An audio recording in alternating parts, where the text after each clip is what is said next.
আ convicted Apple. মানুষের মানুষ হয়ে ওঠার কিংবা মানুষ থাকার শর্ত কি? নিজের পক্ষে সেটি হতে পারে নিজস্ব ভাবনা সম্পর্কে অবগতি, অথচ মানুষ, অন্তত বঙ্গীয় মানুষের সে বিষয়ে কোনো হেলদোলই নেই। সে কি বিষয় নিয়ে ভাবে, কেন ভাবে, কিভাবে ভাবে, তার সম্পর্কে কোনো আদি অন্ত জানাশোনা নেই। আমাদের প্রশ্ন হলো, কেন নেই? মানুষ হিসেবে যা থাকার কথা, অর্থাৎ নিজের সম্পর্কে অন্তত কিছুটা জানাশোনা, তার কিছুই নেই কেন?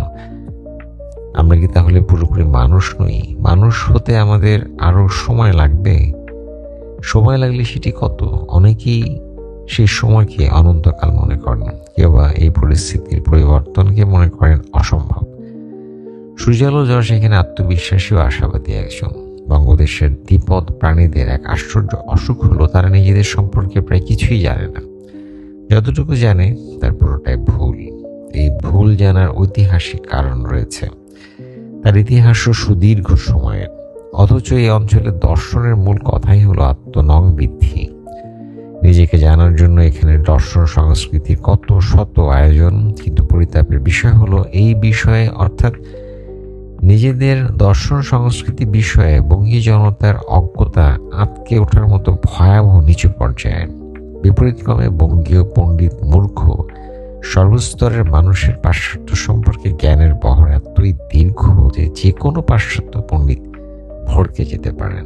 অর্থাৎ আপন ঘরের খবর না জানলেও পরের বাড়ির নারী নক্ষত্র বিষয়ে আমাদের জ্ঞান শেষই হয় না। সূর্যালো যশের দণ্ডিত আপেল এ প্রসঙ্গে অত্যন্ত প্রাসঙ্গিক ও সময় উপযোগী একটি নাটক। পাশ্চাত্য আধিপত্য তাদের স্বেচ্ছাচারিতার বিরুদ্ধে তার দ্রোহকে সাধারণ একটি দ্রোহী হিসেবে নেওয়ার কোনো কারণ নেই। তার ক্ষোভ, যন্ত্রণা এবং ঘৃণা তাই সমসাময়িক প্রসঙ্গে একটি জরুরি ও কার্যকরী বিষয়।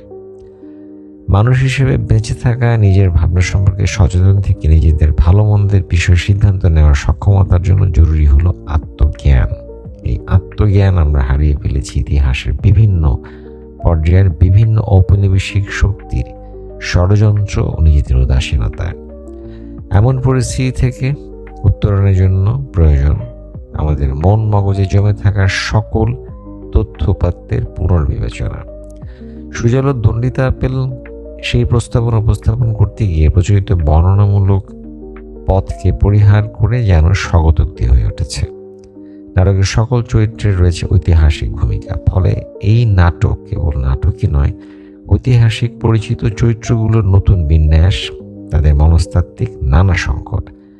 ইংরেজ রাজকর্মচারী বেবিংটন ম্যাকলে সঙ্গত কারণেই এর প্রধান চরিত্র। চিন্তা, সিদ্ধান্ত, মননে, মগজে ইউরোপীয় এবং রক্তে মাংসে বর্ণে ভারতীয় যে জনগোষ্ঠী তৈরির প্রকল্প ম্যাকলে 1835 সালে প্রস্তাব করেছিলেন, তার বাস্তব ফলাফল হলো বর্তমানে দেশের জনগোষ্ঠী। গোটা শিক্ষা ব্যবস্থা পাল্টে দিয়ে পুরো জনগোষ্ঠীর মানসিকতায় দাসত্ব বৃত্তি গেঁথে দেওয়ার কৃতিত্বে সাধুবাদ পাওয়ার যোগ্যতা রাখেন ম্যাকলে। প্রাচ্য দেশের একজন সচেতন মানুষ হিসেবে সূর্যালো যশের এমন এক বাস্তবতাকে মেনে নেওয়া সহজ নয়, বরং এই মনোবেদনা যথেষ্ট যৌক্তিক, কারণ তার চারপাশে প্রতিনিয়ত মন চাইতে হচ্ছে। এই অসহ্য একঘেয়ে হীনমন্যতায় পুরো প্রাচ্যই আক্রান্ত। তারা নিজেদের ইতিহাস, দর্শন, সংস্কৃতি কোনো কিছুই সহ্য করতে পারে না। পশ্চাৎপদ মনে হয় নিজেদের সকল অর্জনকে, বিপরীতে পাশ্চাত্যের সবকিছুই তাদের শ্রেষ্ঠ মনে করার বিভ্রম চূড়ান্ত অবস্থায় পৌঁছেছে। ফলে সূর্যালো একটি পরিত্রাণের পথ হিসেবে ম্যাকলের অনুশোচনাকে উপজীব্য করেছেন। শয়তানের সাথে কথোপকথনে দেখা যায় ম্যাকলে নিজেই আরো বড় শয়তান। দেশের ইতিহাস শুরু হয়ে গেছে, যা আছে তা সম্পূর্ণই বিকৃত পশ্চিমা প্রকল্পের বানোয়াট ইতিহাস। সেই ইতিহাস আমাদের অপমান করার জন্য, নিজেদের প্রতি নিজেদের ঘৃণা জন্মানোর জন্য একটি পরিকল্পিত বিকৃতি। এর প্রধান কলাকুশলী ঔপনিবেশিক বিভিন্ন চরিত্র, যাদের অনেকেই সূর্যালোর নাটকে উপস্থিত হয়েছে। হারবার্ট হোপ রিজলে তার অন্যতম, যা দেশের মানুষকে সংকর হিসেবে, অর্থাৎ জারজ হিসেবে চিহ্নিত করেছে। অথচ পৃথিবীতে বিশুদ্ধ রক্ত বলতে কোনো ব্যাপারের অস্তিত্বই নেই। মানব সভ্যতার বৈজ্ঞানিক অথবা ধর্মীয় কিংবা মিথিক্যাল কোনো প্রকল্প যাকে সমর্থন করে না, এমন একটি উদ্ভট বিষয়ে এদেশের মানুষের মগজে গেঁথে দেওয়ার সার্থক কারিগর রিজলে। রিজলের স্থানীয় নির্বোধ অনুসারীরা সেই উদ্ভট তত্ত্বকে নানা কৌশলে প্রয়োগ করে নিজেদের জারজ পরিচয়কে প্রমাণ করতে আদা জল খেয়ে মাঠে নেমেছে। নিজেদের চরিত্রহীন অসভ্য প্রমাণ করার জন্য এমন নিবেদিত প্রাণ মানুষ পৃথিবীতে আর কোথায় পাওয়া যাবে? হিউমের মতে কালো কিংবা বাদামি বর্ণের মানুষ মানুষের মধ্যেই পড়ে না, এমন জঘন্য উচ্চারণ যারা করতে পারে এমন সব ক্যারেক্টার কিভাবে আমাদের পূজনীয় হতে পারে? কুবেরের সে এতে দেখিয়ে দিয়েছে এসব পশ্চিমা তাত্ত্বিক বরং লুটেরা, বদমাস এবং লম্পট। ভণ্ডামি ও প্রতারণা বিভিন্ন কৌশলে তারা আমাদের সকল সম্পদ নিজেদের দখলে নিয়ে এদেশে জনগণকে নিঃস্ব করে দেওয়ার পর তাদের দারিদ্র নিয়ে করেছে নির্মম উপহাস। সুতরাং তাদের শাস্তি একটি অবশ্যপ্রাপ্য বিষয়। ম্যাকলে, রিজলে, জোন্স এরা সাধু পুরুষ নন আদৌ। আপাতত ভালো মানুষের মুখোশের অন্তরালে তাদের জঘন্য স্বার্থপরতার প্রতি সুজলার কটাক্ষ, বুদ্ধিবৃত্তি। ইতিহাস, দর্শন, সংস্কৃতি বিষয়ে গভীর অভিনিবেশ না থাকলে যা সহজে ধরা যায় না।